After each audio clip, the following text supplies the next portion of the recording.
문항이 되겠고요. 표준화까지 들어갑니다.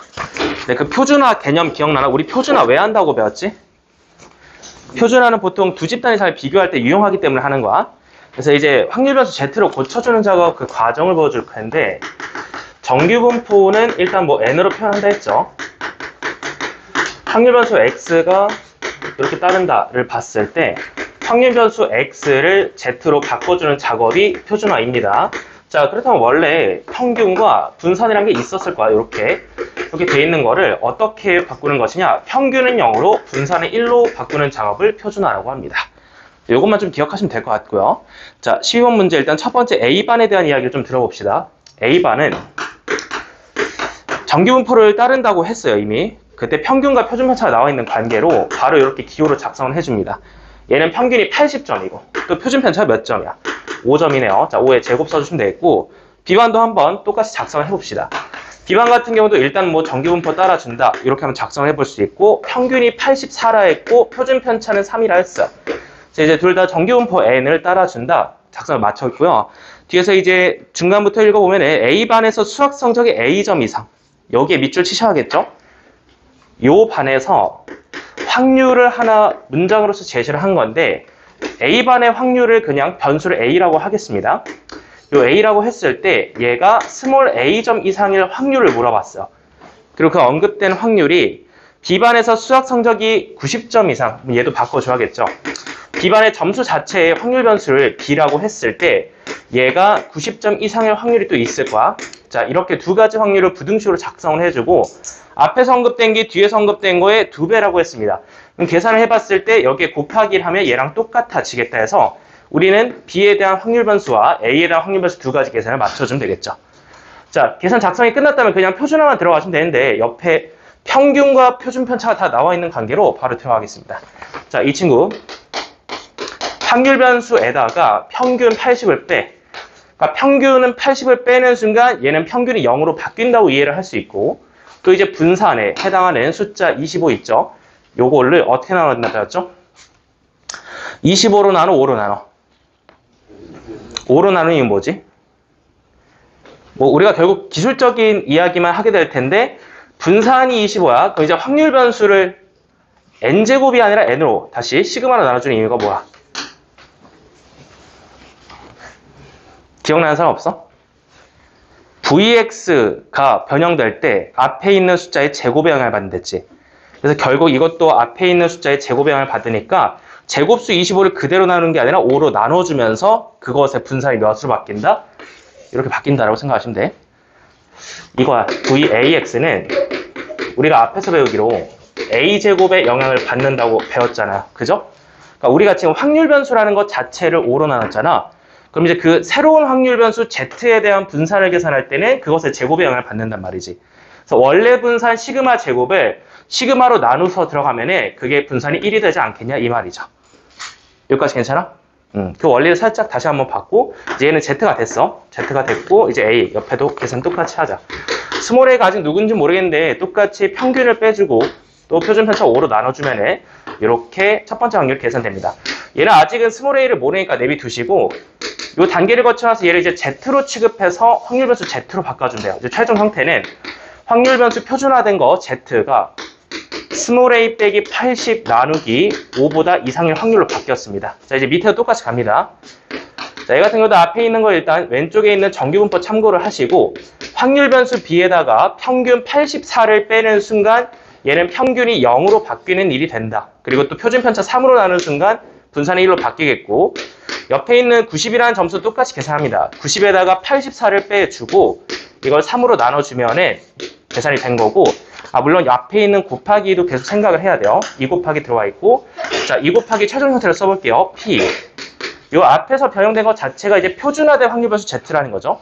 그래서 Z라고 쓴 다음에, 자, 드디어 이제 비교가 가능하죠. 앞에는 확률 변수 A랑 B가 달랐기 때문에 비교가 불가능했는데, 이제 표준화된 거 똑같이 맞춰놨기 때문에 두 집단을 비교할 수 있고, 여기서 계산 맞춰주면은 숫자 2라는 게 나옵니다.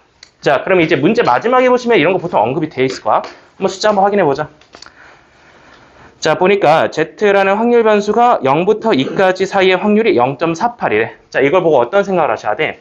머릿속에서 그래프가 하나 떠올라야 돼. 이렇게 표준화되어 있는 확률 변수 Z에 대한 정규 분포 그래프가 하나 머릿속에 떠올라 되어 있고, 현재 표준화되어 있는 관계로 가운데는 0이라는 숫자가 평균이고, 여기에 적당히 양수 2를 찍어봤을 때 여기에 넓이가 0.48이라는 이야기가 되겠죠. 근데 우리가 보고 있는 영역은 확률 변수 Z가 몇 이상인 영역이야? 2 이상인 영역이니까 그림상에서 봤을 때 여기를 얘기하는 거고, 그래서 이 확률은 몇이 나오는 거야? 0.02가 나오는 거야. 근데 거기에 몇 배를 한다? 2배를 하니까, 자, 이제 계산은 마쳤어. 요 확률이 0.04가 되겠구나. 요 Z에 대한 확률을 구했습니다. 여기까지 괜찮아요? 그럼 이제 그림 하나만 더 그릴게. 얘도 똑같은 확률 변수 Z인데 2가 아니라 다른 곳에서 찍히겠죠? 자, 똑같이 요 그래프 하나 떠올려준 다음에 가운데 평균 0이 있는 거고, 이거 말고 하나 값이 더 나와 있을 거야. 왼쪽을 봅시다. 자, 이제 누가 나와 있냐면 1.8이 나와 있죠. 1.8까지의 넓이가 0.46이라는 거지. 요쯤에 한번 잘라볼게요. 그래서 여기를 0.46의 넓이로 봐준다면은 여기의 넓이는 0.046이 산되겠죠. 자, 그래서 지금 요 정리되어 있는 숫자를 보시면은 얘가 몇이라는 사실을 알 수 있죠? 1.8이라고 생각을 해야겠죠? 최종 형태는 계산 마무리가 됩니다. A 빼기 80을 오른하는 그 숫자가 알고 보니까 그래프상에서 1.8이었다. 정리하시면은 이제 9, 80 더하면은 89라는 스몰 a 값을 얻어줄 수 있습니다. 자, 여기까지. 이 과정을 좀 총체적으로 점검을 하시고요. 자, 다시 한번 보시면은 정규 분포 발문 나왔을 때 요거 n으로 정리하는 습관 가지셔야 돼. 정규 분포, 가장 많이 쓰는 분포, 노멀 디스트리뷰션 n으로 따주면 되고, 그 다음에 각 확률 변수 A, B 같은 거는 여러분이 편한 문자 같은 거 많이 사용하시면 돼요. 나는 지금 A, B 반 이름이 있었기 때문에 이렇게 썼고 X, Y로 해도 큰 상관은 없습니다.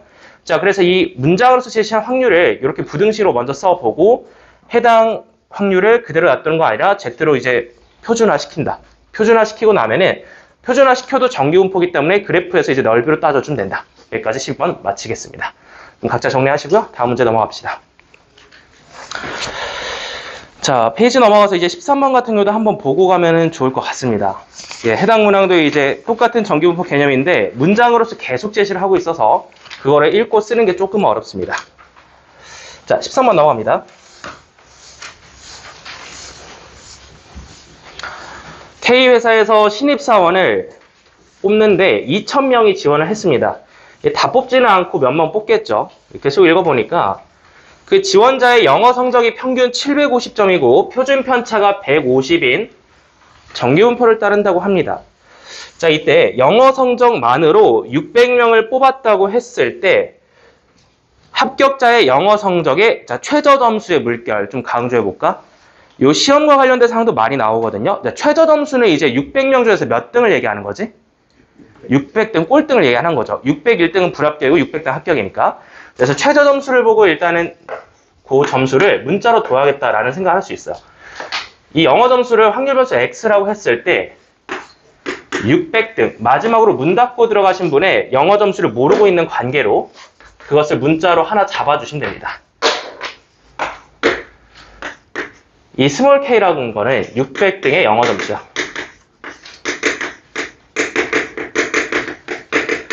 근데 이 확률을 어떻게 얘기를 해야 되냐? 시험이라는 거는 그 총 응시 인원 2,000명 분에서 몇 명이 붙었냐를 그냥 보시면 되는 거거든. 보시면 이제 600명이 붙으신 거잖아. 그럼 이제 합격 확률이 몇이라고 얘기할 수 있냐? 0.3이라고 이야기할 수 있겠죠. 어떤 회사에 지원했을 때. 참고로 현실은 이거보다 100배 정도 더 어렵습니다. 여러분 나중에 이제 대학 가서 이제 취업 준비를 해보시면 알겠지만은 0.3이 아니라 보통 0.003 정도 나와요. 특히 문과로 진학하실 분들 좀 미리 알고 계시고, 컴퓨터나 뭐 이런 이용대가 좀 비교적 수월합니다만, 요게 이제 한 회사의 합격이라고 보고 너무 어려워. 이런 것보다는 이제 확률이 0.003 이렇게 나오기 때문에 보통 원서를 100장, 200장 써요.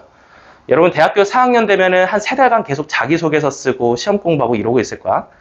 현실은 훨씬 어렵다는 거. 그래서 이렇게 0.3이라는 확률이 나왔는데, 앞으로 이걸 어떻게 표준화시킬 것인가 계속 조건을 읽어봐야겠죠. 자, 지금 이제 정규분포 앞에서 확인했거든요. 그러니까 내가 확률 변수 X라고 잡은 게 이것도 이제 표기를 해보자. X가 정규분포라고 확인한 순간 대문자연으로 정보를 정리해 주는 거지. 평균이 750이고 150의 제곱을 따른다. 그래서 위에 있는 확률 변수 부등식을 그냥 바로 표준화해야겠다라는 생각이 들겠죠.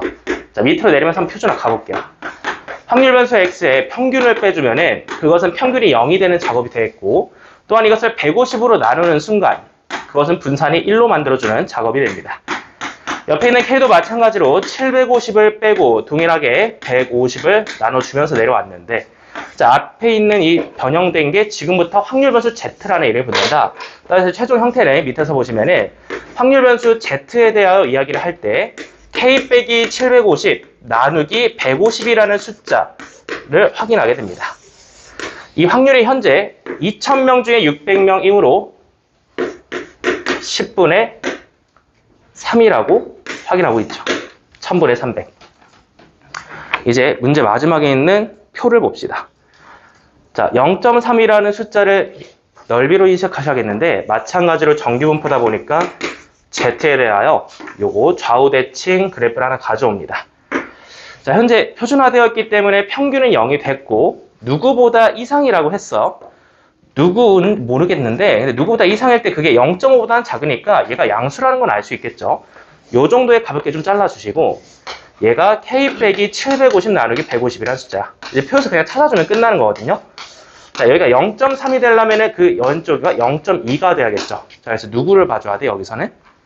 0.52를 봐줘야 돼. 아, 0.48로 잘못 보신 분들은, 0.84로 잘못 보신 분들은 그래프를 꼭 그려놓으세요. 그래서 우리가 지금 찾고자 하는 숫자가 0.52였다. 이렇게 이제 정리해 주시면 되겠죠. 야, 정리만 해주시면 되니까 정답 828 확인하고 넘어가도록 하겠습니다. 자, 착각하신 분들은 표 옆에 반드시 그래프 함께 그려주시고 다음 문항 넘어가겠습니다. 자, 같은 페이지 이제 오른쪽 아래에 있는 16번 문항도 한번 확인하고 넘어가겠습니다. 자, 민철이와 수연이가 가위바위보 게임을 하는데 162번을 했습니다. 꽤 많이 했죠. 그리고 가위바위보라는 거는 이길 확률과 비길 확률과 질 확률이 모두 동등한 공평한 게임이 되겠지. 각각의 3분의 1입니다. 자, 이때 내가 원하는 상황은 민철이가 K번 이상 이길 확률로 물어봤어요. 근데 민철이가 이길 횟수를 X라고 잡자. 얘를 확률에서 X라고 부르긴 할 거고, 또 이제 내가 구하고자 하는 확률을 부등식으로 표현해보면 X가 스몰 k 이상이다. 이렇게 정리를 해줄 수 있을 것만 같은데, 자, 이제 문제는 뭐냐면은 그 확률이 0.3이는 것도 알고 있고, 보통 이제 왼쪽 문제랑 비교해보시면 이런 거 정리를 하실 때 정규분포에 대한 정보가 있어야겠죠. 이 확률 변수 X가 정규분포를 따르면서 평균이 몇이고 표준 편차가 몇인지 정보가 있어야 정리할 거 아니야, 표준화를. 근데 이제 정규분포란 말이 전혀 없거든요. 이 문제 읽어보시면은. 이게 뭐 정규분포 몇을 따른다 이런 얘기가 없습니다. 자, 그럼 이제 가위바위보 좀 돌아가 보셔야 돼.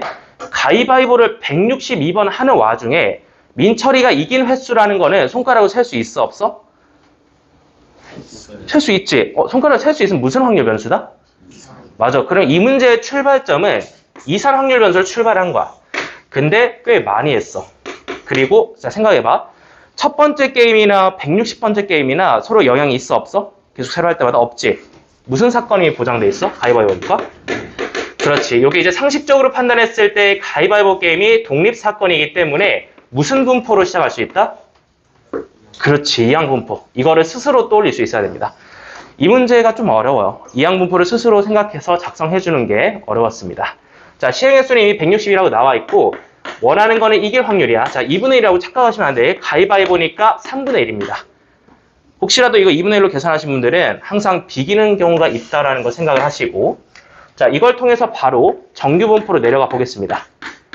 원래 이게 세계관이 좀 다르다 했잖아. 여기는 이산 세계관이고 여기는 연속 세계관이야. 언제만 이걸 뚫어서 뭐 한다고 얘기하죠? 이거 두 글자로?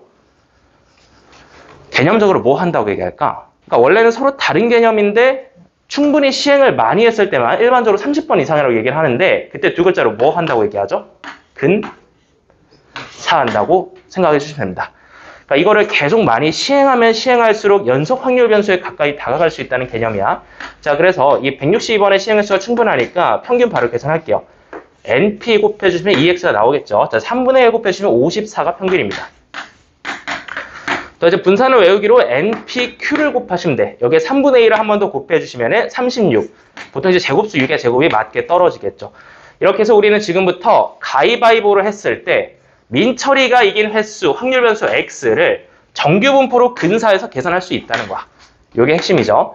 자, 따라서 지금부터 평균과 표준 편차가 확보됐으므로 남은 일은 그냥 정리만 해주시면 됩니다. 다시 왼쪽에 부등식을 좀 돌아가시고 평균을 빼고 표준 편차 나눠주시면은 자, 표준화 시킵니다. X 빼기 54 나누기 표준 편차 6이 되겠죠.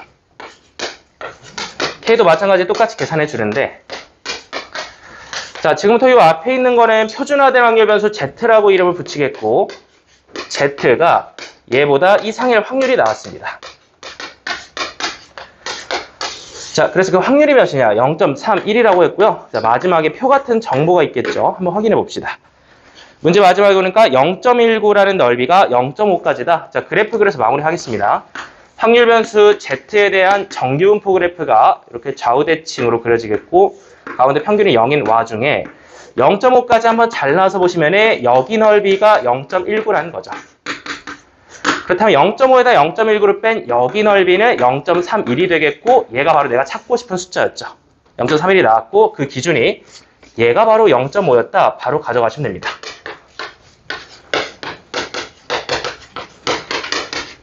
자, 3 넘겨주고 정리해 주시면 K는 57이라는 숫자였다. 확인해 줄 수 있습니다. 자, 여기까지 해서 확률 변수 X 잡는 것부터 좀 정리하는 것까지 다시 한번 보시고요. 다음 페이지 넘어가도록 하겠습니다.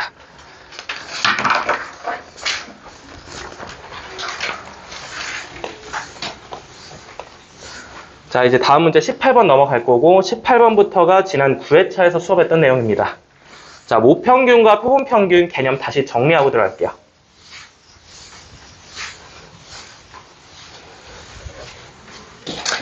우리는 세 단계를 거쳐서 가게 될 텐데 첫 번째, 문제가 시작되면서 보통은 모집단에 대한 이야기를 해줍니다.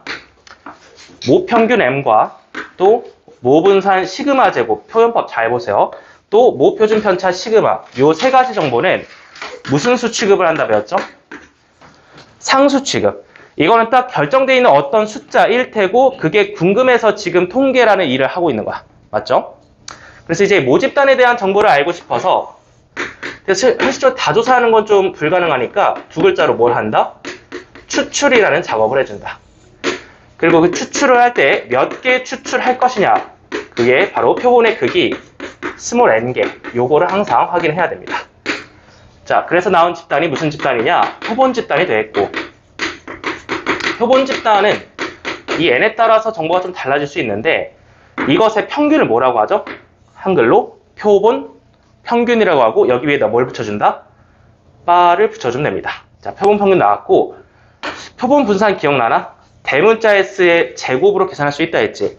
근데 이거는 보통 잘 안 묻는데 분모에 있는 숫자는 한번 좀 기억하랬어. 내신에서 이제 1, 2, 3, 4번 같은 데서 한번 뒤통수 칠 수 있는 문제거든요. 분모에 누가 와야 된다 했죠? n 빼기 1. 그냥 이것만 기억하면 돼. 요거를 보통 이제 가끔씩 물어보니까 기억하시고 이건 이제 표본 분산, 그래서 표준 편차, 대문자 S까지 표현할 수 있어. 자, 표본 집단을 이렇게 하나 추출을 했다고 해보자. 예를 들어서 내가 n을 4개를 추출했으면은 다시 2개라고 쉽게 할게. 2개를 추출했으면 X바라는 거는 그냥 쉽게 얘기해서 뭐 주사위나 동전 같은 거에서 추출한 2개의 숫자를 2로 나눈 게 이게 바로 표본 평균 X바라는 얘기야. 근데 이 추출을 한 번 하니 아니면 여러 번 하니? 추출을 여러 번 해야 그 통계의 신뢰도가 생기겠죠. 그래서 여러 번 추출을 하면서 결국 이제 내가 알고 싶은 게 뭐가 되는 걸까? 표본 평균의 기대값을 계산을 하게 됩니다. 이게 통계의 마무리 작업인데 이렇게 추출을 여러 번 해서 표본 평균의 기대값을 구한다면 그것은 결국 원래 내가 알고 싶었던 무슨 평균이죠? 모평균 M. 요거는 항상 같습니다. 이건 어떤 문제든 절대 예외가 없어. 표본 평균의 기대값을 구해주면 그게 바로 통계의 목적, 모평균으로 같은 취급을 할 수 있는데 분산이 좀 어렵죠? 자, 이번에는 모평균 시그마 제곱이 원래 내가 추출을 하고 싶었던 건데 그게 주어져 있다고 해보자. 얘를 누구로 나눠주기만 하면 되지? n으로 나눠주면 됩니다. 그래서 이때 표준 편차 같은 경우는 루트를 씌우게 되니까 루트 n분의 절대값 시그마 이렇게 계산해주면 얘가 x바에 대한 기대값의 표준 편차가 되겠죠. 그래서 우리는 이런 과정을 거쳐서 표본 집단에서 그 기대값을 최종적으로 추출해서 계산을 마무리한다. 이런 단계로 개념을 좀 정립을 했고, 자, 그냥 핵심적으로 얘기를 하면은 내가 지금 뭐 하고 있는지 전혀 몰라도 괜찮다 했죠. 결국 머릿속에 남는 건 뭐밖에 없어? 계산, 기술밖에 없어. 그러니까 뭐 n으로 나눠준다, 뭐 어쩐다, n-1로 나눠준다, 가끔씩 묻는다. 이런 것만 계산 잘 하시면은 전혀 문제가 없습니다. 자, 이게 개념 한번 확인하시고 이어서 18번 바로 들어가겠습니다. 자, 다음은 어떤 모집단. 자, 모집단에 대한 이야기를 하고 있죠. 그 표에 대해서 정보를 추출한 게 모집단에 대한 얘기가 되겠고, 이게 이산확률 분포로 시작을 하니까 평균 기대값과 분산까지 한번 계산 들어가 볼게요. 확률 변수 2, 4, 6, 8 네 가지가 존재하고 확률은 모두 4분의 1로 동등합니다. 이때 크기가 2, n에다 2 확인하시고, 그때 표본 평균을 x바라고 합니다. 이때 x바라는 게, 즉 표본 평균이 5가 될 확률을 구하시오 했어. 바로 갈게요. 왜냐면은 이게 딱 두 개만 추출했으면은 평면 2차원상에서 정보를 다 정리할 수 있거든. 3개, 4개 같은 경우는 계산을 여러 번 해야겠는데 두 개만 추출했다고 치자. 그러면은 4 곱하기 4표를 한번 만들어 보자.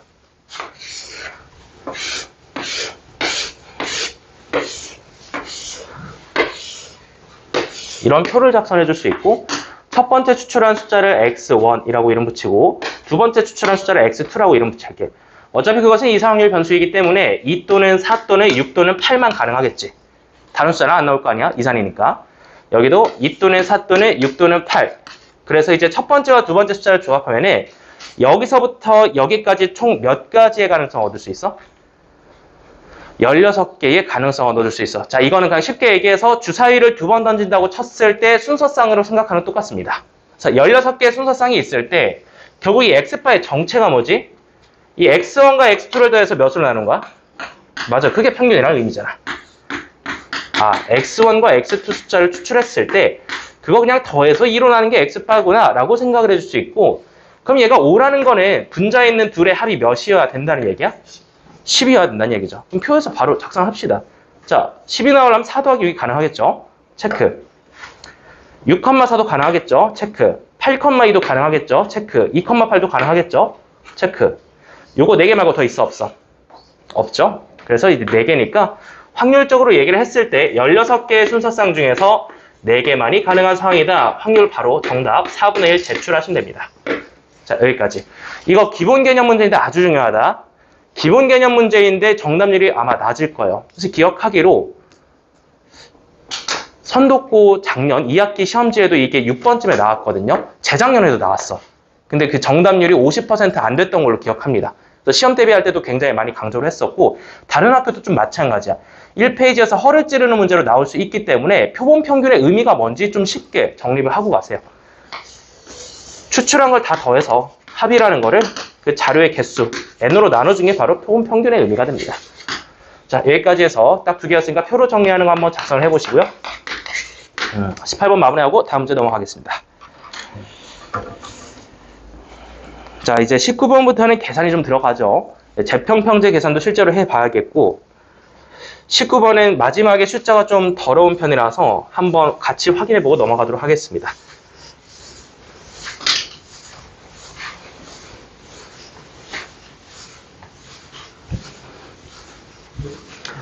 일단 이것도 앞에 문제랑 마찬가지로 문제가 시작하는 게 해당 표에서 나온 정보가 모집단이라고 언급을 했어요. 그럼 이제 해당 표에서 기대값을 뽑아서 모평균으로 취급을 할 것이고요. 현재 확률 변수가 1, 2, 3, 4 네 가지만 나올 수 있는 이산으로 시작을 했습니다. 자, 확률도 한번 볼게요. 해당 확률들은 앞에서부터 8분의 1, 4분의 1, 4분의 1, 마지막에 8분의 3. 합이 1이 나오는 것까지 확인했고요. 자, 여기서 바로 할 수 있는 걸 하겠습니다. 기대값 2x 가져옵니다. 확률 변수 x의 기대값은 8분의 통분해서 한 번에 쭉 갈게요. 서로 곱해서 더하는 거니까 8분의 1 더하기 통분해서 4 올라가겠고, 자, 통분해서 6 올라가겠고, 통분해서 12 올라가겠죠. 다 더해주시면 8분의 어디 보자, 몇이냐, 23이 나옵니다. 자, 이렇게 2x 한번 계산을 해주시고, 그 다음에 계산할 게 뭐야? x제곱의 평균도 가져와야겠죠? 분산 계산을 맞춰야 되니까. 자, 그래서 위에다가 배운 대로 x제곱 칸을 올려줍니다. 1, 4, 9, 16 제곱수 전부 다 올리고 하던 거 똑같이 합니다. 확률이랑 곱해서 기대값을 추출할 거야. 자, 마찬가지 통분해서 가보겠습니다. 8분의 계산 최대한 빠르게 쉽게 하시고 1 더하기 자 4분의 4니까 8 올릴게요. 얘도 4분의 9니까 2배에서 18 올리고 얘도 이제 계산을 하시면은 몇이야? 48이 나옵니다. 다 더하시면 8분의 계산은 뭘까? 26, 27이니까 75가 나오겠습니다. 자, 이렇게 해서 x에 대한 기대값과 x제곱에 대한 기대값을 구했다면 바로 분산 넘어가겠죠. 분산 vx 같은 경우는 항상 제평평제로 계산이 가능하다. 제곱의 평균에 평균의 제곱을 빼주시면 됩니다. 자, 다시 계산했을 때 8분의 75라는 값에다가 8분의 23의 제곱을 좀 빼주셔야겠죠. 네, 숫자가 쉽지만 않아요. 통분 잘 하셔야겠고요. 앞에서 통합니다. 88에 64로 통분해볼게. 64분의 여기에 8배에서 75 곱하기 8로 올라가자. 자, 빼기 23의 제곱은 계산을 해볼 수 있겠죠? 23, 69, 46 더해서 529 확인해주고 빼도록 하겠습니다. 자, 여기까지 와서 64분의 빼주시면은 여기 앞에 계산하자. 150이 4덩어리 있으니까 600이 되겠죠. 600이라는 숫자에 529를 빼면은 71이 남습니다. 이게 뭐다? 분산이다. 참고로 이제 옆에다가 루트까지 씌워서 표준 편차도 계산이 가능한 상황이죠. 8분의 루트 71. 자, 그래서 우리는 분산까지 다 구했고요. 이어서 문제 마무리하겠습니다. 자, 표본 평균 x바에 대한 언급이 있네요. 자, x바 어디에다 동그라미 쳐야 돼? n개의 동그라미 치세요. 지금까지는 x에 대한 얘기였어요. 표본 집단에 대한 이야기로 들어갑니다. 자, 여기까지 모두 계산을 해준 거는 무슨 집단에 대한 정보야? 모집단이야. 얘가 분명히 문제 초장에 모집단에 대한 정보라고 말을 해줬거든. 이제 여기서 추출을 들어갑니다.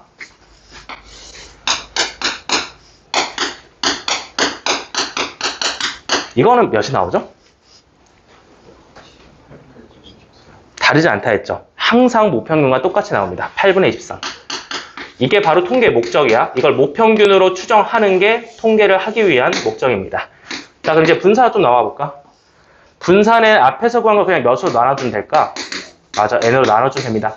결국 이렇게 머릿속에 남는 거는 계산법 뿐이다. 자, 이거 어딨어? 이거 n으로 나눠주면은 64n분의 71 분산값 확인해 줄 수 있습니다. 자, 이제 계산식에 넣어서 마무리 할게요. 23분의 4 곱하기 옆에 8분의 23 곱해주고 자, 등식 500을 보니까 71분의 64 역수네요. 그냥 64분의 71 바로 계산 마무리 해주시면은 n값은 표본의 크기가 2로 나오겠습니다. 자, 여기까지 해서 표본 크기 2 제출해 주시면은 정답이 되겠습니다. 자, 이렇게 해서 우리는 모평균에 대한 정보를 받아서 정보를 분산까지 계산을 해내고 표본의 크기 n을 이용해서 표본 집단의 분산 여기까지 해서 그냥 이렇게 구하고자 하는 것만 제출해 주시면 됩니다. 자, 이어서 이제 20번 문제도 한번 보고 가도록 할 텐데 요거 잠깐만 좀 돌아볼게. 혹시 19번 맞았는데 20번 틀리고 이런 사람 없겠죠? 잠깐만 볼게요. 말하자마자 오케이. 계산 실수인지 한번 확인해 주시고 여기도 이제 하나만 맞췄네? 20번은 계산해서 맞은 거야? 저 위에서 그치 숫자 좀 덜어서 못 맞췄죠. 오케이. 19번, 20번 둘 다 어려웠죠. 보통은 이래야 돼. 이게 정상이야. 그래서 같이 좀 가는 문제라고 생각하시고 여기도 이제 정보 잘 정리했다. 자, 20번 맞은 거야? 계산해서 맞았어? 마지막 계산? 그 곱셈을 잘못한 거 분수 곱셈을? 알겠습니다. 자, 대부분 좀 괜찮은 관계로 그냥 페이지 넘어갈게요. 자, 이제 마지막에 22번 문제 풀고 C단계로 넘어가겠습니다.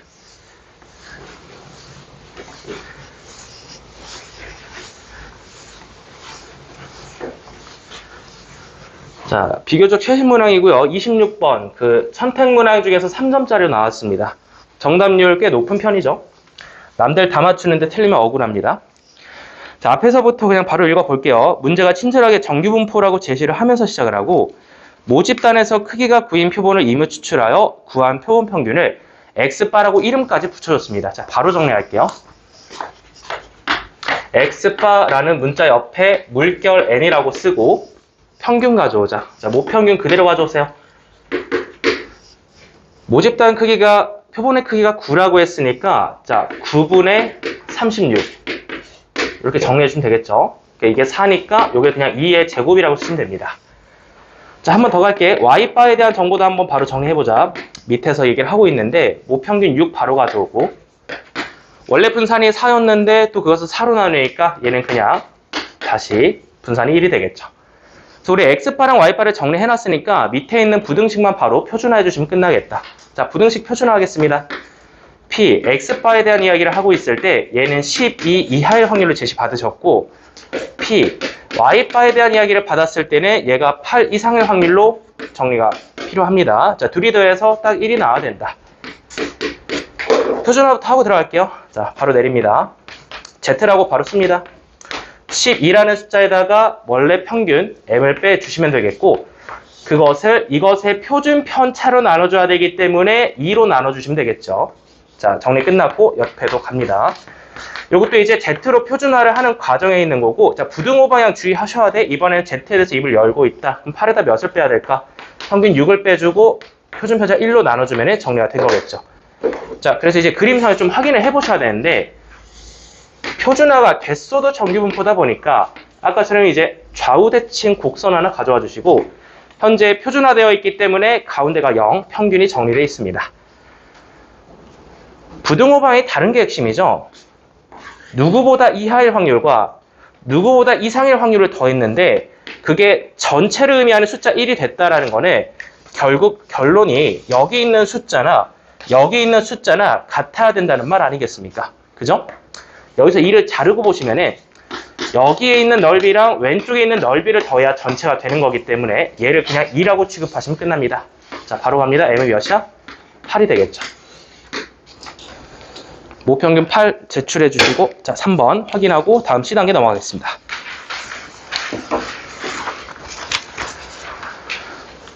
시간이 좀 많이 부족했죠. 1, 2, 3, 4번 일단은 좀 중요하다고 생각되는 문항 먼저 넣어놨는데 이따가 개념 유형도 시간이 되면 오답을 할 건데요.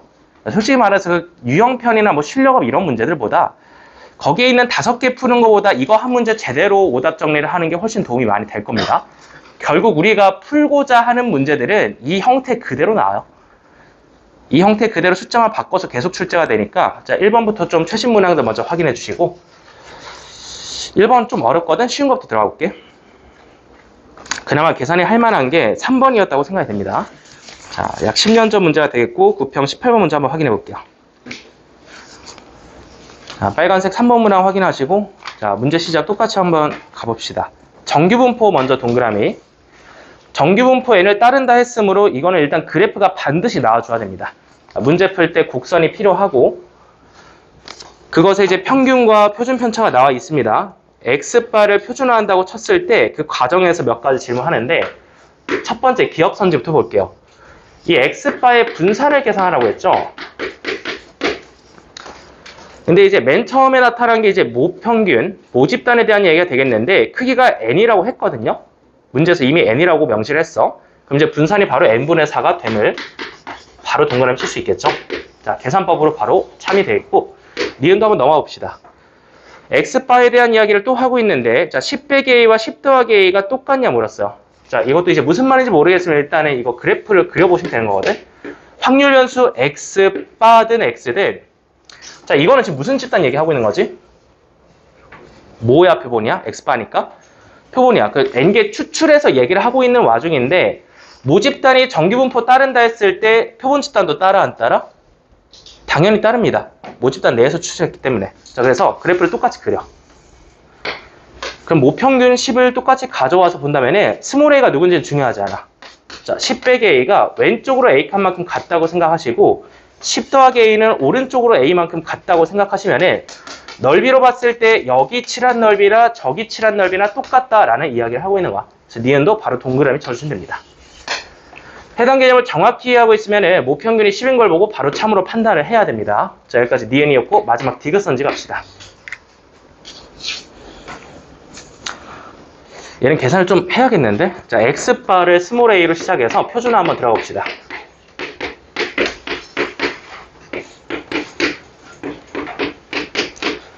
자, 확률변수 Z 바로 쓸게요. 스몰 a에다가 평균 몇 배죠? 문제에서 확인합시다. 평균 몇이었지? 맞아. 모평균 그대로 가져온 거 잘했고. 여기 좀 어렵거든요. 여기 몇이라고 써야 돼? 그렇지. 루트 n분의 2라고 쓰셔야 돼. 자, 이렇게 정리를 했을 때 얘가 뭐가 되는 거야? 이거 근데 잘 보셔야 되는데 아까 푼 문제랑 좀 비교를 해봐. 방향을 잘 보셔야 된다는 거야. 얘 Z에 대해서 입 열고 있거든? 그 선지 봐봐. 선지는 Z에 대해서 입 어떻게 하고 있어? 입 닫고 있죠. 그러면은 얘가 일단 양수인지 음수인지 모르겠는데 또 대칭성을 하나 그려봤을 때 Z에서 이제 생각을 해보자. 얘는 진짜 평균이 0이 된 거고 얘를 일단은 아직 양수인지 음수인지 모르겠는데 양수라고 취급하고 그림을 그려드릴게요. 그러면은 여기쯤에 있다 했을 때 요 넓이랑 같아지려면은 여기에 누가 와야 되냐? 플러스 b가 이미 언급이 돼 있죠. 그럼 내가 보고 있는 이 정리한 숫자는 플러스 b야 마이너스 b야? 마이너스 b로 취급해야겠죠? 이 방향 잘 보시면은 보고 돌려주셔야 됩니다. 자, 그래서 마무리 해주시면은 a-10은 마이너스 루트 n분의 2b로 정리됩니다. 그냥 이항 해주시면은 정답이 10인 거를 바로 확인해 줄 수 있겠죠.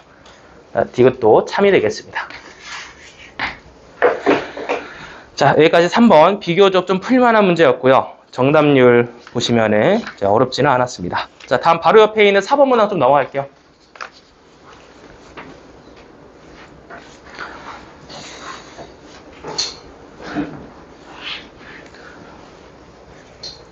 자, 다음 문제는 2021년 9평 27번 마찬가지로 3점 선택 문항으로 나왔고요.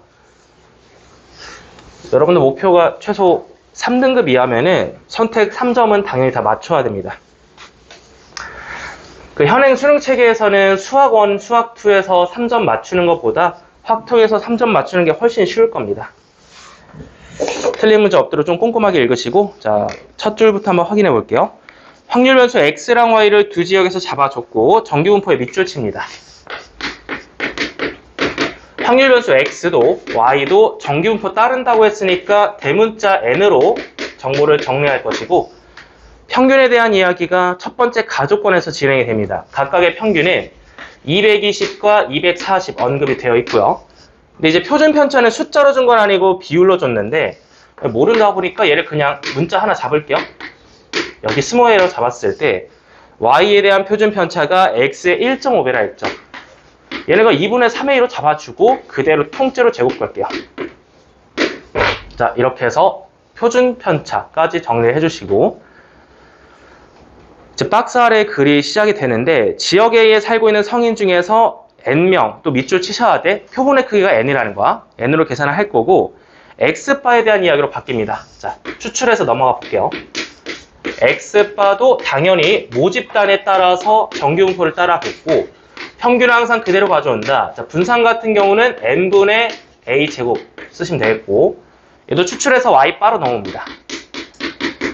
얘는 몇 개 추출이냐 읽어보시면은 9n에 또 밑줄 치셔야 돼. 9n과 n은 좀 다르죠. 계산을 각각 하셔야 된다는 거고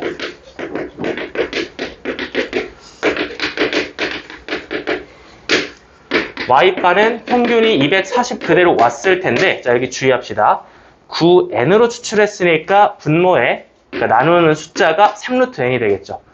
여기 앞에 원래 2가 있었죠. 나눠주시고 3의 1. 자, 여기까지 보시면은 표준 편차가 2루트 n분의 스몰 a로 정리됩니다. 숫자 여기까지 비율 관계 한번 확인해줘. 자, 이렇게 해서 우리는 추출을 했을 때 나오는 x바랑 y바에 대한 정규분포 정보까지 정리를 해드렸다. 자, 이제 마지막으로 그 확률을 한번 확인해 봅시다. X바에 대한 215 이하라고 얘기했죠.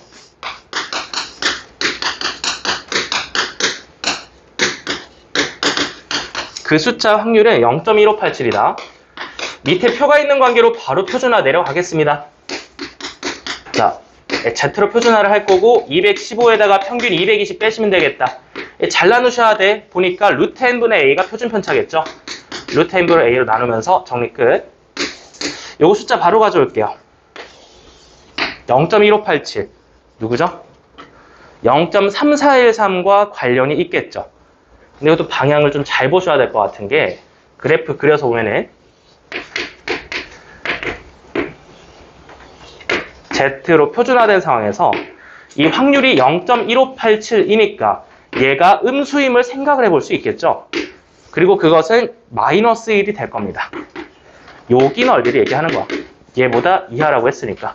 자, 따라서 얘를 플러스 1이 아니라 마이너스 1로 취급하셔야 됩니다. 그래서 분모 곱해서 정리를 해주시면은 마이너스 5는 마이너스 루트 n분의 a가 됩니다. 자, 그래서 양쪽 곱해주시면 그냥 스몰 a가 5 루트 n으로 정리가 되겠죠. 우리가 첫 번째로 받은 확률 X바에 대한 이야기에서 추출한 정보가 이렇게 결론으로 나왔습니다. 스몰 a가 5 루트 n과 같다. 그래서 우리는 스몰 a가 양수값인 것까지 가져갈 수 있겠죠. 자, 이제 마지막으로 뭘 묻냐면은 Y바에 대한 확률을 묻습니다.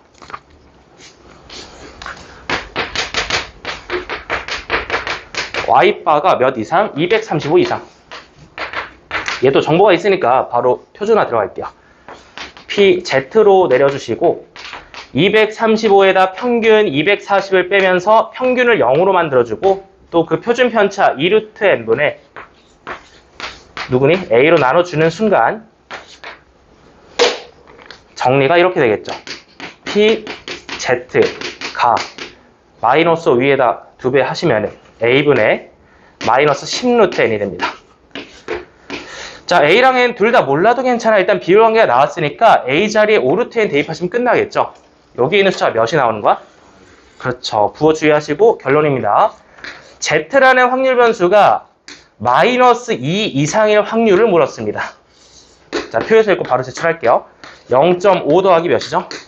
0.477이 0.977이 확인해 주시면 되겠습니다. 네, 정답은 5번이 되겠네요.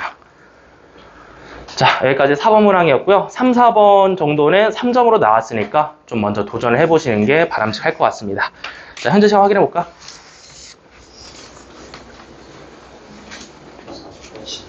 48분? 48분, 10분 충분하다. 자, 이제 앞에서 1, 2번도 풀도록 하겠습니다. 자, 넘어가서 이제 1번 문제 들어갑시다.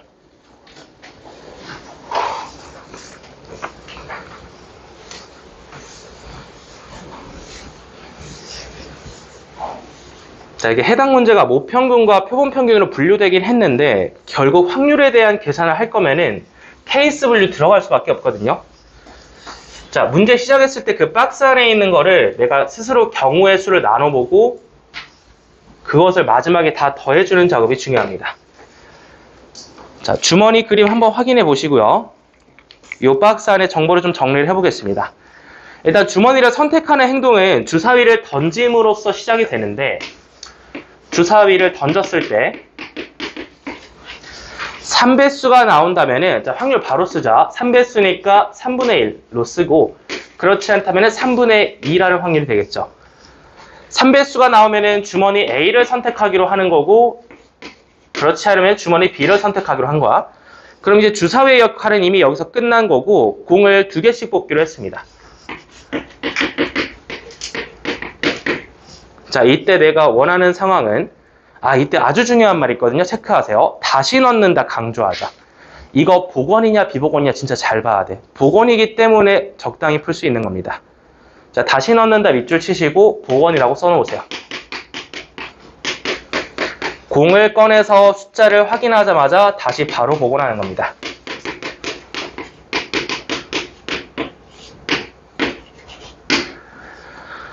자, 그래서 이제 마지막에 보니까 시행의 수가 2번이다. 2번에도 동그라미 쳐주시고 그 평균을 X바라고 했습니다. 시행은 두 번을 할 것이고, 또 이것도 이제 의미가 있죠. 첫 번째 시행과 두 번째 시행의 순서가 존재합니다. 또 그 x바가 2라는 걸 어떻게 볼 거냐? 아까 6번 문제에서 한번 봤는데 x바가 크기가 2인 표본 평균이잖아. 그러면 첫 번째 시행과 두 번째 시행에서 나온 숫자의 합을 몇이라고 얘기하는 거야? x1 더하기 x2가 몇인 걸 얘기하는 거야? 맞아. 그렇게 바꿔서 생각을 해야죠. 첫 번째 시행에서 나온 숫자 그리고 두 번째 시행에서 나온 x의 숫자 그것의 합이 4가 돼야 하는 일이 결론으로서 나오는 이야기가 됩니다. 그렇다면은 x가 의미하는 게 무엇인지 정확히 읽어봐야겠죠. x가 의미하는 게 뭡니까? 자, 박스 안에 밑에서 두 번째 줄 공에 적혀있는 수의 차의 밑줄 이게 바로 확률 변수 x입니다. 우리가 기록하는 대상이 공에 적혀있는 숫자 그 자체가 아니라 두 개를 꺼내서 봤을 때 그 차이를 보고 있는 거야. 그 차이에다 동그라미 치시면 되겠죠. 차이가 몇이냐에 대한 얘기가 됩니다.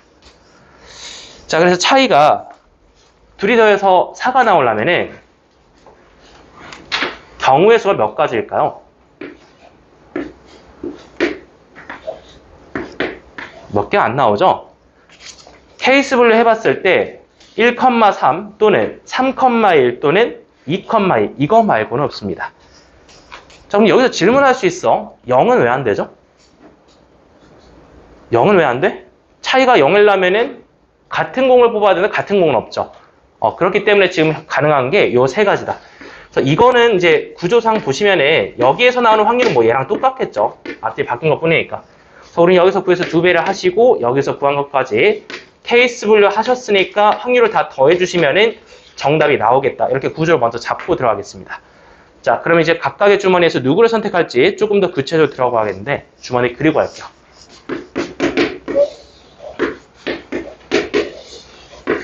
주머니에는 1, 2, 3이 있고요. 주머니 B에는 1, 2, 3, 4가 있습니다. 케이스를 각각 1번부터 2번까지로 다시 기억, 니은, 디귿으로 분류를 해줄게. 기억 케이스부터 한번 가볼게. 자, 첫 번째 기억은 그러니까 차이가 1이 먼저 나와줘야 되거든요. 이 첫 번째 시행에서 차이가 1이어야 된다는 거야. 그러면은 주머니를 누구 선택할지를 내가 결정을 해야겠죠. 그래서 기억을 셀 때 다시 한번 두 가지로 나눠지는데 기억-1과 기억-2가 뭐냐? 이 첫 번째 시행, 첫 시행에서 선택한 주머니가 A일 수도 있고요. 첫 시행에서 선택한 주머니가 A가 아닐 수도 있습니다. 이 두 가지를 구분할 수 있어. 자, 그럼 첫 시행에서 A 주머니를 선택했다고 쳐보자. 그 A 주머니에서 차이가 몇인 걸 얘기를 하고 있는 거야. 기억이기 때문에. 차이가 1이 나오도록 해야겠지. 자, 그럼 공을 두 개를 뽑을 거야. 여기 세 개 중에 두 개 뽑는 거 전체 경우의 수는 몇 가지? 세 개 중에 두 개니까 세 가지가 되겠죠. 3C라고 쓰세요. 자, 확률적으로 얘기를 했을 때 3C 2분의 자, 한번 골라보실래? 차이가 1이 나오는 거 몇 가지 있어? 두 가지 있죠. 1,3만 아니면 되니까. 두 가지 올릴 건데 앞에다 반드시 뭘 곱해줘야 될까? 선행되는 주머니의 확률 3분의 1까지 곱해줘야겠죠. 여기까지가 첫 번째 시행의 확률이야. 괜찮니? 자, 두 번째 상황은 고민할 게 없거든요. 두 번째 시행에서 나온 차이는 몇이어야 돼? 차이는 3이어야 돼. 근데 봐봐. 주머니에서 차이가 3이 나올 수 있어? 없어? 없죠. 그럼 반드시 주머니 누구를 뽑아야 돼? 주머니 B로 들어가야 돼. 여기까지 써볼까? 자, 두 번째 시행. 세컨드 시행에서는 주머니 B를 뽑을 수밖에 없다. 자, 그럼 확률적으로 바로 들어갑니다. 주머니 B를 선택하는 확률도 당연히 존재하고요. 3분의 2죠. 3분의 2 곱하기 차이가 3이어야 되는데 일단 이것도 분모 계산하자. 4개의 숫자 중에서 2개를 뽑는 거니까 분모는 4C가 된다. 차이가 3이 나오는 거 한번 선택을 해볼게요. 1,4 말고 더 있어? 없어? 없죠. 그러니까 그 6개의 조합 중에서 오직 한 가지만 된다는 거지. 1 올려주시면 6분의 1까지 곱해주시면 됩니다. 그래서 이게 첫 번째 시행에서 계산될 확률과 두 번째 시행에서 계산될 확률이 각각 계산이 됐고 동시에 하니까 곱해주시면 정리가 됩니다. 자, 마무리 해볼게요. 이 몇이죠? 9분의 2고. 그래서 한번 정리해보자. 자, 몇이니? 6, 3, 9분의 1이 되겠죠. 81분의 2가 기역-1의 확률로 나왔습니다. 이거 괜찮아? 자, 그럼 이제 두 번째 확률로 넘어가자. 이제 이거는 첫 번째 시행에서 A가 아니라 B를 선택했다고 보는 거고, 그렇다면 확률 계산이 3분의 2로 시작돼야겠죠. B주머니를 선택하는 확률이니까. 자, 그럼 여기서 다시 보자. 이거는 전체 분모가 6가지랬죠. 42분의, 이거 한번 직접 계산해 보실래? 차이가 1인 거 몇 가지 조합이 있지? 3가지가 있겠지. 그냥 바로 세시면 되는 거야. 자, 3가지. 그러니까 6분의 3 들어갔습니다. 닫아주고, 두 번째 시행은 당연히 B죠. 위에 있는 확률 그대로 내려주면 됩니다. 계산해 볼게요. 앞에서 몇이야? 3분의 1 곱하기 뒤에서 몇이야? 3분의 1이 되겠지. 다시 9분의 1이 되겠지. 27분의 1. 그래서 둘이 더해주면 몇이야? 81분의 4라는 확률이 확인이 됐습니다. 기역-1과 기역-2를 더해서 최종적으로 기역 케이스, 즉 첫 번째 시행에서 차이가 1이면서 동시에 두 번째 시행에서 차이가 3일 확률이 최종적으로 81분의 4로 계산됐다는 거야. 여기까지 괜찮아? 자, 그리고 이제 이것도 구조를 잘 보시면요. 1,3이나 3,1이나 곱하는 순서만 바뀌지 결과는 똑같을까 다를까? 똑같겠죠. 심지어 케이스도 똑같이 나누잖아. 두 가지니까. 그래서 요거 바로 가져갈게요. 이게 사실 볼 수 있으면 좋은데 그러니까 이게 사람 느낌에 따라 좀 다른 거야. 이게 내가 구조가 100% 똑같다라고 확신이 들면은 끌고 가세요. 객관식이면 그렇게 하시고 근데 주관식이면 좀 위험하거든. 주관식이면 좀 위험해. 내가 100%가 아니라 약 95%의 확률로 똑같을 것 같다라고 생각하시면 직접 다시 계산해 보는 게 안전합니다. 지금은 크게 어렵잖아요. 앞뒤 바꾼 거기 때문에 81분의 4 그대로 들고 갑니다. 자, 이제 마지막으로 디귿 케이스 따로 한번 계산해 볼게요. 이번엔 차이가 2가 나와야 된다.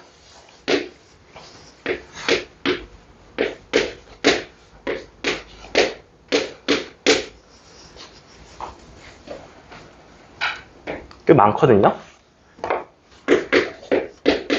그냥 다 써버릴게요.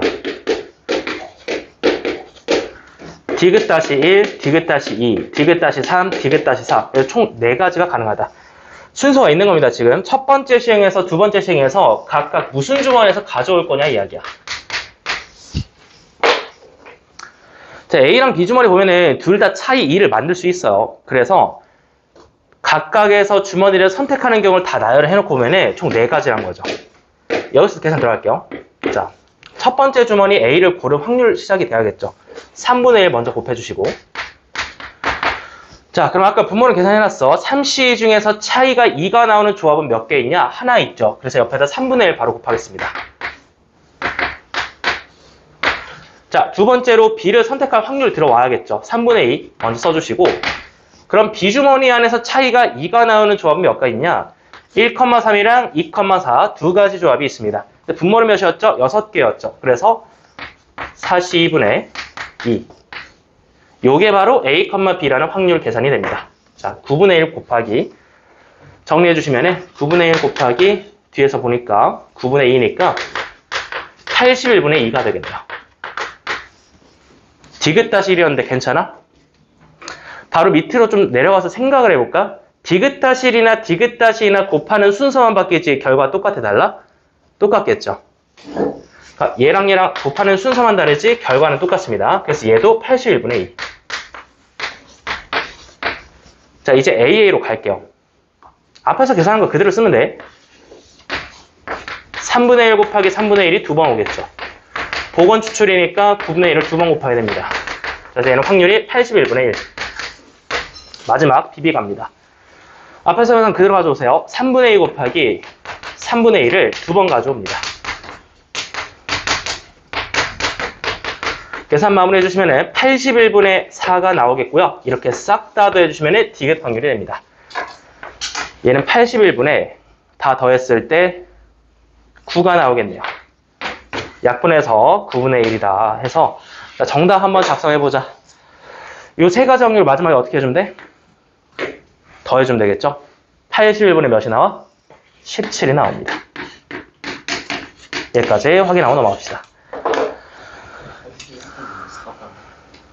뭐 계산 잘못했나? 잠깐만. 어? 27분의 어디? 3분의 네?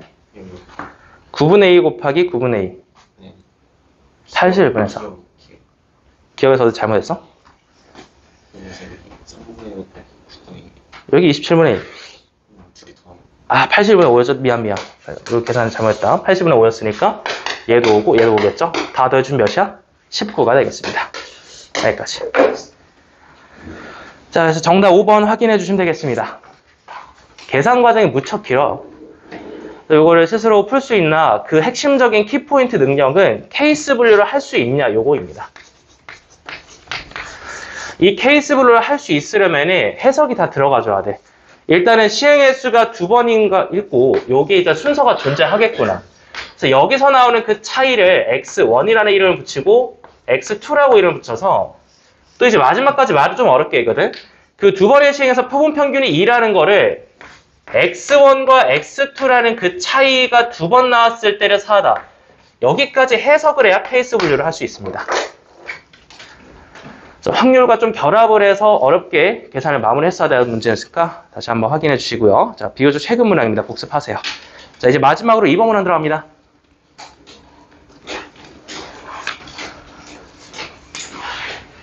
정답률은 앞에 있는 것보다 좀 낮은데요. 그 재평평제 계산 때문에 정답률이 낮은 것처럼 보입니다. 근데 이제 보시면 알겠지만 평가원 문제가 아니라서 다른 평가원 문제랑 비교를 하면은 이거 재평평제 계산 웬만하면 좀 안 시키거든?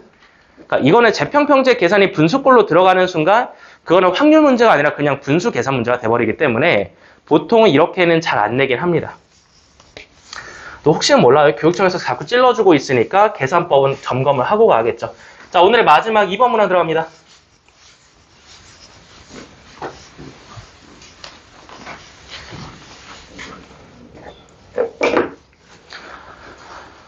자, 해당 문항 10평 30번 문항이 되겠고요. 주머니에 12개의 공이 들어있다고 시작을 하는데 두 번째 줄까지 읽어봅시다. 각각의 공은 1 또는 2 또는 3 또는 4. 자, 여기까지 읽었을 때 뭐를 확인해야 될까? 각각의 공이 몇 개인지 알아 몰라? 모르기 때문에 그거를 내가 따로 정리를 해야 됩니다. 자, 그렇다면 공을 뽑았을 때 한 개의 공을 확인해보자. 그 뒤에 얘기는 나머지는 뒤에 생각하고 한 개의 공에서 확인한 숫자를 확률 변수 y라고 이야기를 해볼게요. 그래서 이 y가 누가 나올 수 있냐 지금 1 또는 2 또는 3 또는 4가 나올 수 있다는 거야. 근데 확률은 모릅니다. 12분의 몇이라고 계산이 되겠죠. 각각의 공의 개수를 a, b, c, d로 설정할 수도 있는데 그냥 확률값 자체를 가지고 하는 계산이 편하니까 여기에 a, b, c, d를 두고 그 합을 1로 보고 계산을 시작하겠습니다. 일단 표가 먼저 y에 대해서 작성이 됐고요. y의 의미는 공을 하나 뽑았을 때 기대되는 확률이야.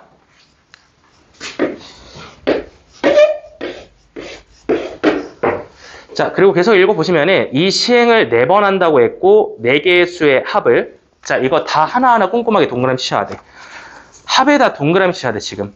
4번의 동그라미, 4개의 수의 합에다 동그라미. 그것을 x라고 이야기를 했습니다. 그 다음에 확률 변수 x는 두 가지 정보를 만족을 하고 저건 이제 계산에 이용하시면 되겠죠. 자, 그럼 x가 무엇인지 그것부터 얘기를 좀 해볼게요. 이건 무슨 집단 얘기야? 모집단 얘기야. 이게 보건 추출이라고 생각했을 때 시행을 억번 조번하면은 기대되는 그 모집단에 대한 정보가 있을 거야.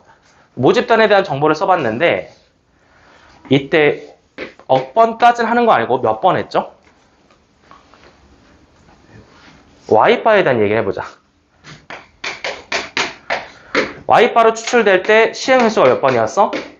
4번이었어. 그래서 일단 Y바까지 도입을 하셔야 되는 거야. 왜냐면 모집단을 그대로 추출해서 이용하는 게 아니라 4번만 시행하기로 했으니까. 자, 이제 결론을 내보자. x라는 건 어떻게 되죠? x?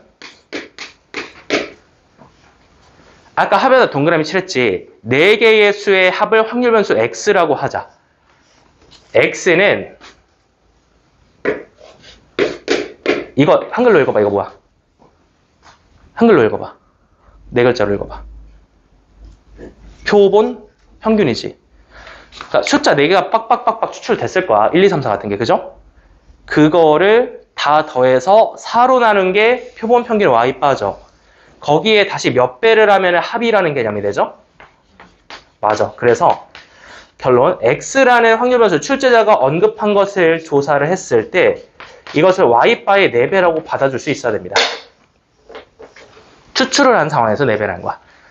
자, 다시 합이라는 글자에 동그라미 쳤을 거야. 그 y에 대한 이야기를 계속 진행을 했을 때 각각 추출된 표본 평균, 기대되는 평균에다가 자료의 개수 4를 곱해주시면 결국 그 자료의 합이 된다. 지금부터 x를 4y바라고 취급을 하고 가겠습니다. 여기까지 일단은 좀 받아주세요. 요거는 스스로 좀 쓸 수 있어야 돼. 분석하는 게 좀 많이 어려웠는데요. 이게 왜 어렵냐? 출제자가 이 한 개의 공에 대한 이야기 확률 변수를 안 정해줬기 때문에 내가 스스로 모집단에 대한 이야기를 y로 설정을 해주고 그것을 n은 4로 추출한 표본 집단에 대한 이야기까지 스스로 좀 들고 가셔야 돼. 그리고 y바까지 구했을 때 평균에다가 4배를 해서 합이 된다. 여기까지 정리를 좀 했습니다. 자, 모집단에서 먼저 정보를 좀 쳐볼게요. 가족권으로 돌아갑시다. 가족권 자체는 일단 x바가 아니라 x 그 자체거든요. 그래서 이 확률 px는 4일 때 한번 꺼내볼게요. 자, 이거 여기로 바로 보시면 안 돼. 이거 y야. 헷갈리시면 안 돼. y라고 문자 다르게 적어놨잖아. x가 4라는 건 y바가 몇이란 거야? x가 4라는 건 y바가 몇이어야 된다는 거야? y바가 1이어야 된다는 거지. 또 돌려서 생각해야 돼. 밑에다 y바는 1이라고 적으셔야 돼. 확률 변수 x 합인데 그게 4라는 말은 표본 평균 y바가 1이어야 된다는 얘기야. 자, 근데 다시 한번 생각해봐. y바는 추출을 몇 번 했다고? 4번 했어. 어차피 그 숫자는 1 또는 2 또는 3 또는 4야. 그러면 이제 구조를 잡아봤을 때 이것까지 굳이 쓸 필요 없는데 개념적으로 생각을 해봐. 얘네들을 싹 다 더해서 몇으로 나는 게 y바야? 4로 나는 게 y바야. 4번 추출했으니까. 아니 근데 y바가 1이 되려면 결론이 뭡니까? 전부 다 몇이 나와야 돼? 맞아. 확률로 얘기해봐. 얘를 몇 제곱 친 거야? 맞아. 4제곱 친 거야. 4번 시행했으니까. 결론입니다. 이게 이렇게 해석됐어. 모두 다 1이 나와야 되니까 확률 A가 4제곱이 됐고 그것을 이제 숫자 한번 확인해보자. 가족권에서 몇이래? 81분의 1이라고 끝에서 확인할 수 있습니다. 4제곱수 쉽죠? 자, 그래서 결론입니다. 스몰 a가 확률이 3분의 1이었다라는 이야기로 들고 올 수 있습니다. 12개의 공 중에서 1이라는 공이 몇 개냐? 4개 있었다는 얘기가 되겠죠. 여기까지 이해됐나요? 그럼 이제 다른 조건으로 넘어가 봅시다. 자, 옆에 뭐라고 되냐면 x는 16이라고 되어 있죠. 얘도 이제 똑같이 해석할 거야. x가 16이라는 거를 저기서 봤을 때 4y바가 16이니까 y바가 4라는 걸로 이해를 하셔야 되겠고 이것도 이제 구조상 봤을 때 전부 다 4가 나와야 됩니다. 4번의 추출을 공을 4번을 뽑을 건데 전부 다 4라는 숫자가 4번 연속 나와줘야만 그걸로 인해서 나오는 평균값도 4가 나온다는 얘기, y바가 4라는 얘기가 되겠죠. 자, 따라서 확률적으로 얘기를 했을 때 4가 나올 확률 D가 마찬가지로 4제곱 됩니다. 자, D의 4제곱이 숫자 한번 확인해 볼게요. 여기 앞에다 16을 곱했죠. 16을 곱한 게 81분의 1이니까 바로 나눠서 계산할게요. 16 곱하기 81분의 1이 됩니다. 자, 따라서 나오는 정보는 D가 6분의 1이 되겠습니다. 자, D 자리도 6분의 1이라고 채웁시다. 자, 이때 남은 비지수는 2개인데 B랑 C는 아직 각각은 구할 수 없는 상황이나 합은 알 수 있죠. 3분의 1 더하기 6분의 1은 2분의 1이니까 얘네들이 각각 몇인지 모르겠는데 둘이 더해서 2분의 1이다 라는 건 알 수 있어. 왜? 확률의 합은 항상 1이기 때문에. 자, 여기까지 해서 이제 가족권을 통해서 B 더하기 C가 2분의 1이라는 값을 얻었습니다. B 더하기 C 괜찮죠? 이제 나 조건을 좀 넘어가 보셔야겠는데, 자, 다음 조건 한번 확인해 보겠습니다. x에 대한 기대값이 9라고 했는데요. 요거 한번 바로 써보겠습니다. 이 x라는 확률 변수를 어떻게 바꿀 수 있지? 돌아와서 4y바로 돌려보자. 익스펙테이션 기대값 y바의 4배 합이니까 이거 시그마라고 생각을 해야겠죠. 이산 확률 변수니까. 그럼 4를 앞으로 바로 뺍니다. y바의 기대값에 4를 곱해주면 그게 2x가 됩니다. 그럼 y바의 기대값은 어떻게 계산하죠? 개념적으로 계속 생각해. y바는 표본 집단이야, 모 집단이야? 표본, y바. y바는 표본 집단이고, 표본 집단의 표본 평균 y바의 기대값 익스펙테이션 값은 항상 무슨 평균과 같다? 모 평균과 같다. 얘를 그냥 y 모 평균의 4배라고 인식하면 끝난다라는 거야. 항상 똑같으니까 개념적으로. 그래서 마지막 맨 앞에 있는 표에서 다시 한번 계산해 볼게. 자, 여기 일단 3분의 1과 6분의 1을 쳐놨으니까 다 곱해서 더해주시면 얘가 나오겠죠. 자, 바로 열고 자, 기대값 가져와 보자. 앞에서부터 3분의 1 더하기 2b 더하기 3c 마지막에 3분의 2 요게 이제 몇이랬죠? 나 조건 보니까 9네요. 9까지 확인을 해줬습니다. 안에 일단 1이 나오니까 간단히 넘겨서 정리해 볼게요. 2b 더하기 3c에 4배가 넘어가 주면은 5가 되겠죠. 그렇다면 2b 더하기 3c는 넘어가서 4분의 5가 되겠죠. 이게 나 조건의 결론입니다. 아, 그리고 한 가지만 더 써놓을게. 내가 지금 여기서 구한 이 y가 몇이란 얘기지? 이 y바, 이 y가 몇이란 얘기야? 4분의 9란 얘기가 되겠죠. 여기까지 확인 좀 해주시고. 자, 이제 뭘 해야 될지 감이 왔습니다. 앞에 가조건에서 해석하는 b 더하기 c랑 얘랑 연립을 하시면 되겠죠. 자, 제 그대로 끌고 옵니다. b 더하기 c 2배 하시면은 2b 더하기 2c는 1이니까 자, 연립해서 내려가 볼게요. 그렇다면 이제 c가 몇이 나오냐? 4분의 1이 나옵니다. 아, 그렇다면 b가 몇이 나오냐? 또 4분의 1이 나옵니다. 계산 다 맞아 떨어지거든요. 4분의 1, 4분의 1 채워주시면 확률의 합이 1인 걸 다시 한번 확인해 줄 수 있죠. 자, 그래서 우리는 모든 표를 다 구했고요. 이제 정답이 나오는 건가? 마지막으로 읽어봅시다. 뭘 구하라 했어? 분산을 구하라 했어. 한 번 더 가야 돼. 이게 평균 구하라고 했으면 바로 4배에서 제출했을 거야. 근데 분산이기 때문에 요거 최종 목표를 여기다가 한번 써볼게. 여기까지 나 조건 해석이었죠? 최종 목표는 분산 x야. x의 분산이야. 자, 하는 거 똑같이 합니다. x를 4y바로 좀 돌려주셔야 되는 부분이 있어요. 여기까지는 괜찮은 것 같아. 4 곱하기 다시 분산 4 곱하기 y바입니다. y바죠? x는 4y바다. 이거 밖으로 꺼냅니다. 이거 밖으로 어떻게 빠지죠? 분산에서는 제곱으로 빠집니다. 16으로 빼세요. 16 곱하기 y바에 대한 분산이 바로 이 정답이 될 텐데 이거 계산 어떻게 하죠? 표본 평균 y바에 대한 분산값은 모분산에서 어떻게 계산이 되지? n분의 1로 계산됩니다. n이 몇이었죠? 4였습니다. 자, 최종 결론 냅니다. y바에 대한 분산은 y의 모분산을 비교를 했을 때 몇 배 관계가 있는 거야? 4배 관계가 있는 거야. 얘를 몇으로 나누면 되는 거야? 4로 나누면 되는 거야. 이거를 여기에 대신 쏙 대입을 한다고 생각했을 때 결국은 4 곱하기 y 모집단에 대한 분산값의 4배가 되겠죠. 여기가 제일 중요한 포인트였어. 여기가 마지막에 이 연결고리가 이 논리적인 연결고리가 없으면 16을 곱해서 오답을 제출했을 것 같아요. 그러니까 이거는 내가 표본 평균 y바와 모평균 y에 대한 개념을 엄격히 구분하고 있냐. 이게 아주 중요한 포인트입니다. 그래서 이제 마지막에 모집단에 대한 분산을 구해서 4배를 해야겠다. 여기서 이제 결론이 나왔고요. 다시 표로 들어가서 계산 한 번 더 쳐야 됩니다. 자, 여기 위에다 하던 거 합시다.